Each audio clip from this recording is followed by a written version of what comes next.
Alam mo, sa mundong ginagalawan natin, kahit gaano pa kabuti ang gawin mo, may mga tao talaga na hindi ka magugustuhan kahit wala ka namang ginagawang masama sa kanila. In short, may bashers ka. Alam mo kung anong dapat mong gawin?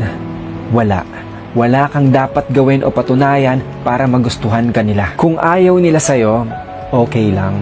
It's not a big deal. Hindi mo mapiplease ang lahat ng tao na gustuhin ka. Kaya huwag kang magpapaapekto sa mga taong may ayaw sa'yo o nang babash sa'yo.